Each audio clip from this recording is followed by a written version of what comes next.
Thank you, Excellencies, for joining us on this panel. Just a few rules here. One, because we are running behind time by probably almost 50 minutes, each one of you will have about 3 minutes to respond to each of the questions that are posed to you.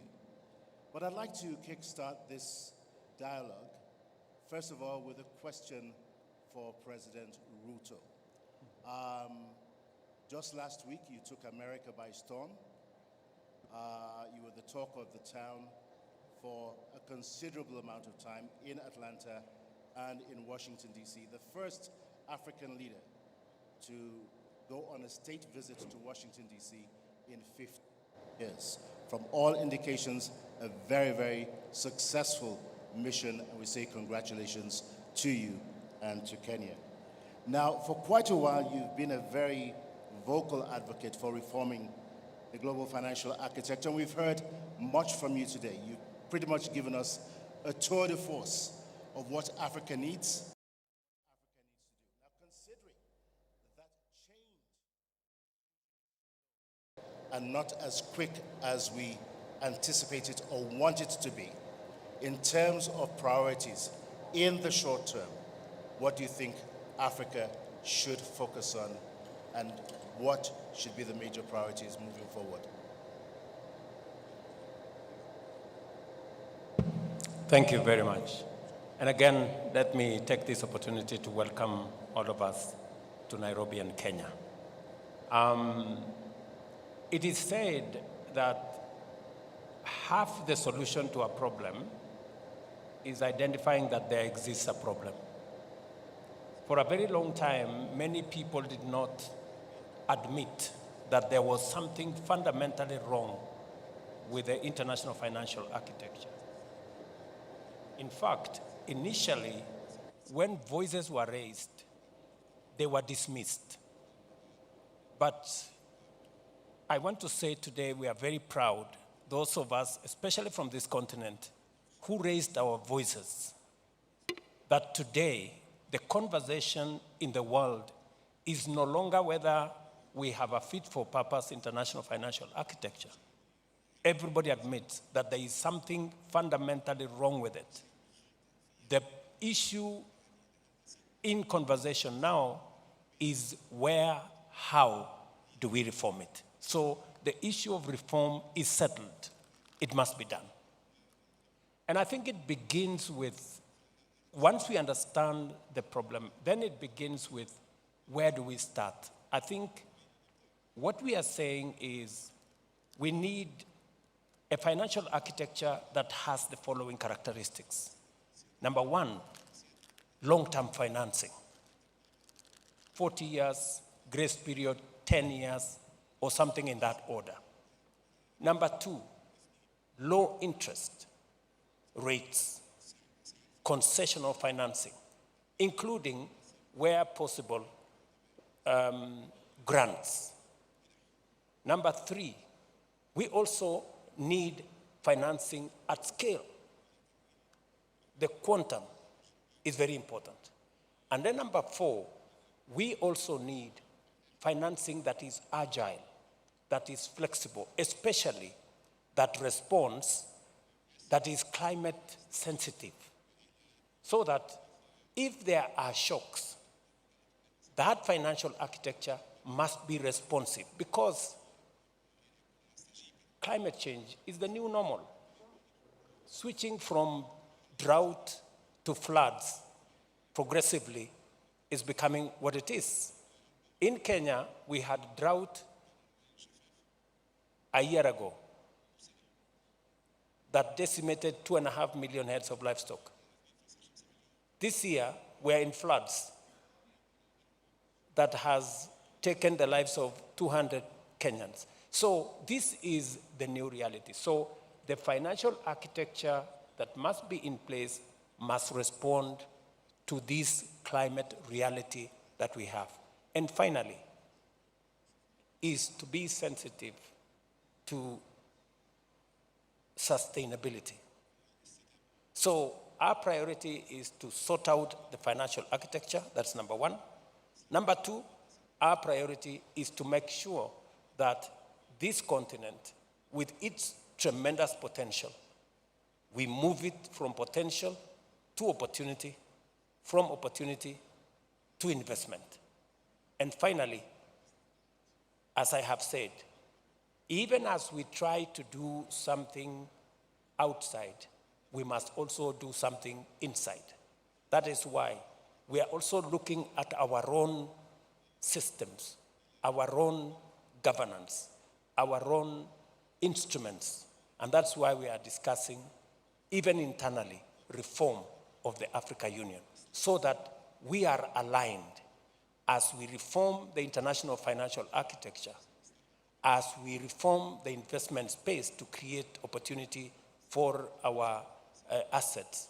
We must also reform our own institutions so that we align them and repurpose them to be in line with our aspirations and the outcomes we are looking for. Thank you very much, President Ruto. In other words, reform is a two-way street. It's not just one way. But allow me to follow up very quickly. As we all know, Kenya and a number of other countries have been buffeted very devastatingly by extreme weather conditions, unpredictable weather conditions. And I think the projections for Kenya and other countries in the region are that over the next 7 years, we're still likely to see the same kind of weather patterns that we've seen this year. That being the case, and again, following a two-way reform process, what is it that African countries should be doing right now to mitigate the effects of climate change? It is true that predictions are that Kenya and our region is going to have above normal rains for the next 7 years. That's a prediction. It is both positive and negative. And that is why, working with institutions like the Africa Development Bank, we are developing resilience instruments. It is the reason why we are having a conversation with the Africa Development Bank on our water infrastructure. How do we take care of this excess water? And how do we turn this excess water into an asset for making sure that we use it for our food security, we use it for the positive elements. So we must align our programs, our strategies with the reality of the moment and with the predicted reality of the future. So that is the alignment that we must do. Thank you very much, President Ruto. I'm going to come to President Kagame next on a number of issues, particularly with regards to the global financial architecture, as well as the issue of reforms. Both yourself and President Ruto have been aligned. That being the case, what reforms do you really think should pave the way for giving Africa the resources that it needs to finance its own transformation and inclusive growth, even in the face of devastating climate change? What are the most critical reforms that you see and anticipate are needed? Thank you. Let me quickly, first of all, and more importantly, thank our hosts, President Ruto, His Excellency, and also the President of the Africa Development Bank Group for inviting us here. Now, quickly to the point, we are talking about the architecture of, international financial architecture. Therefore, in mind, we have the architects. So what did the architect have in mind when they provided us with the architecture we have to deal with? They must have had their own interests.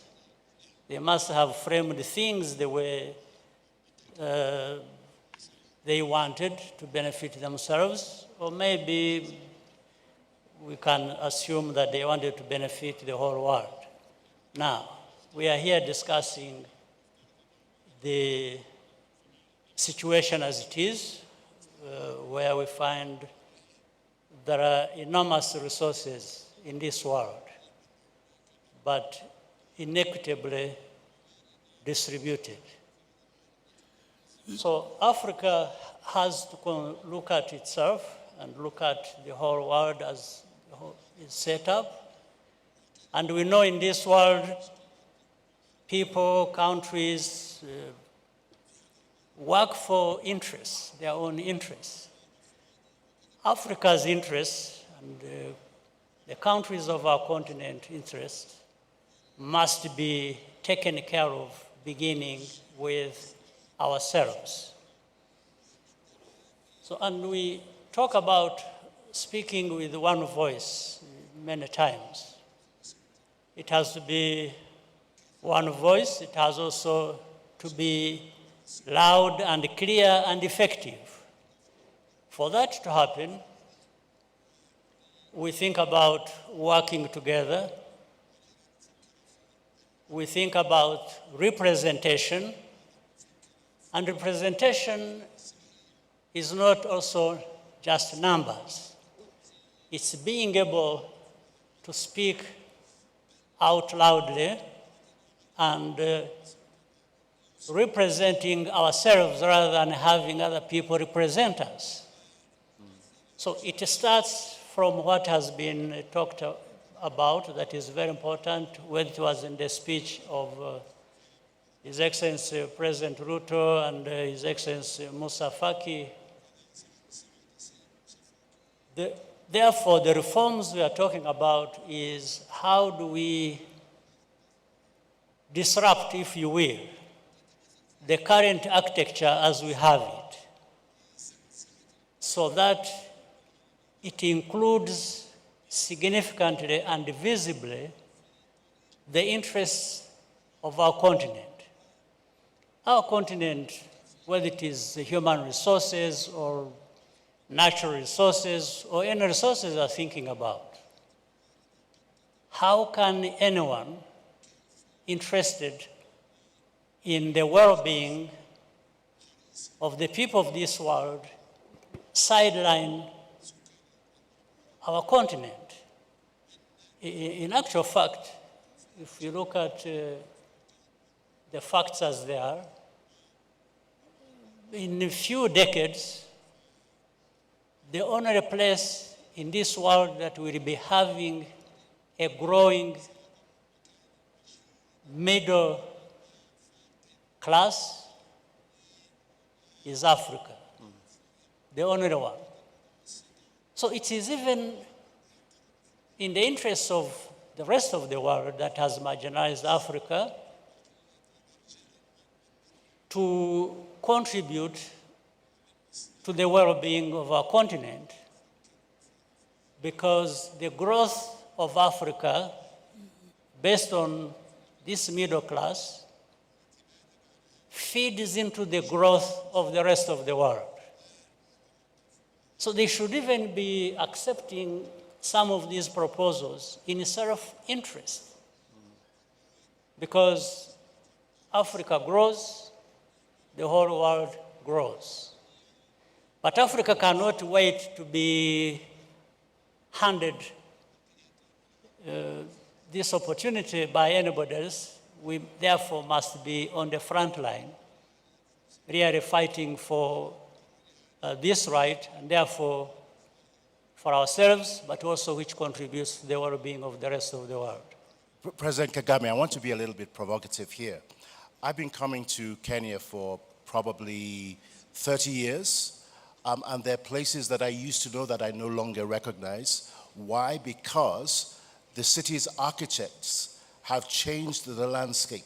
Now, most of the Bretton Woods institutions were created 60 to 80 years ago at a different time from the one that we live in. So, if we're going to talk about reform, it's not just the access to resources. It's looking at those institutions that were created back then and asking the question, are they still relevant to the needs of today? What is your thought about redesigning a lot of these institutions to make them fit for purpose? Well, absolutely.